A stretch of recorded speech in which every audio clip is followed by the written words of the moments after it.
नमस्कार दोस्तों, मेरा नाम है वैभव श्रीवास्तव। स्वागत है आपके मेरे इस यूट्यूब चैनल पे जिसका नाम है फाइनेंस विद वैभव श्रीवास्तव। आज की शॉर्ट वीडियो में हम लोग बातचीत करेंगे होम लोन के बारे में।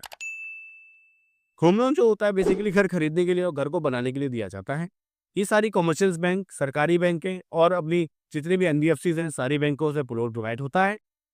घर बनाने का मतलब आप समझ रहे हैं, आपको कोई प्रॉपर्टी पसंद आई, वो प्लॉट है, अब आप उसमें कंस्ट्रक्शन करना चाह रहे हैं तो आपको होम लोन में जाता है वो। अगर कोई आपकी प्रॉपर्टी है, आपको रेडी टू मूव प्रॉपर्टी मिल रही है, आपको परचेज करनी है, वो होम लोन में जाता है। होम लोन में आपको डॉक्यूमेंट्स चाहिए होते हैं, आपके आधार कार्ड, पैन कार्ड, आपका बैंक स्टेटमेंट, अगर आप बिजनेसमैन हैं तो जीएसटी, आईटीआर चाहिए होते हैं।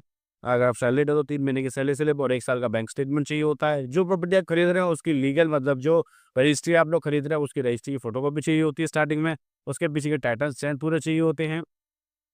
प्रॉपर्टी अगर नगर निगम है तो नगर निगम रसीद चाहिए होती है। अगर एडीए की प्रॉपर्टी है या अप्रूव प्रॉपर्टी है, कोई अप्रूव अथॉरिटी के द्वारा वो आपको पट्टा दिया जाता है। 143 की प्रॉपर्टी है तो 143 का लेटर चाहिए होता है। अन्य जो भी मतलब उस प्रॉपर्टी से रिलेटेड जितने भी पेपर होते हैं हमको वो चाहिए होते हैं। बैंक उसको चेक करती है, वो सारी चीज़ें होती हैं। होम लोन में आपको यही चीज़ अपनी देखी जाती है, इसके अलावा कोई ऐसा अन्य पेपर नहीं चाहिए होता है। नमस्कार।